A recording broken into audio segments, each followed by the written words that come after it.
two high-ranking chiefs from the New York Fire Department. They were arrested earlier today. The chiefs are facing federal bribery and corruption charges, accused of taking nearly $100,000 each to help expedite or influence fire safety inspections on building projects. There are currently a number of federal investigations surrounding New York City Mayor Eric Adams, but so far, this is no evidence that these arrests are connected. NBC News legal analyst Danny Savalos joins us now. So, Danny, good to see you as always. Explain these charges for us. Walk us through exactly what these fire chiefs are accused of. And because we talk about it involving safety inspections, is there a potential danger to the general public here?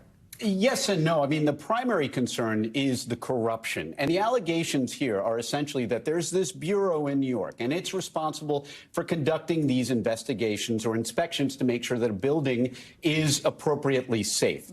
It is, and this was very specific at the press conference moments ago, a first-come, first-served basis if you want these inspections, which is why, to me, if true, this scheme seems incredibly clumsy, because if the essence of this is you're a citizen, you want to get an inspection, you get in line like everybody else, apparently their conspirator, who is now apparently cooperating, had a business where he would expedite your inspection. So if the essence is that it's first come, first serve, if you're offering to expedite inspections, that alone seems problematic. So the allegations are essentially that these two members of the FDNY would get kickbacks, would get money from this guy who had the company who would facilitate the inspections after he put them, the company and the clients, to the front of the line. Now, these, of course, are all allegations. The defense will probably refute all of them, but they appear to have a cooperator, and it is the person who operated that company who will presumably be testifying against these two defendants.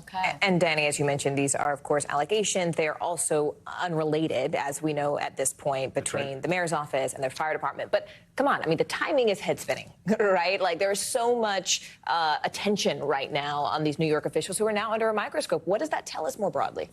More broadly, it tells us there are a lot of problems in city government in New York right now. And you're right, there's nothing connecting these to the investigation surrounding the mayor right now, but they are certainly a cause for concern. To me, as a criminal defense attorney who has handled exactly these kinds of bribery and extortion cases in federal court, they're really tough to defend. Yes, the Supreme Court has narrowed their scope somewhat in the last few years, but they are still extraordinarily difficult for a defense attorney to contend with. Because here's why.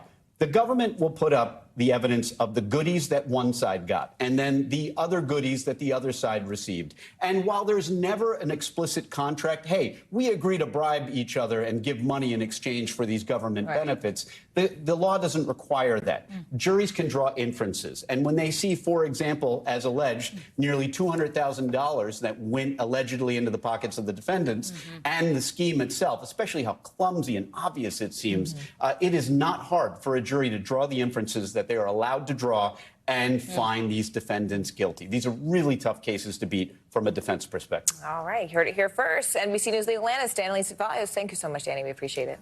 Thanks for watching. Stay updated about breaking news and top stories on the NBC News app or follow us on social media.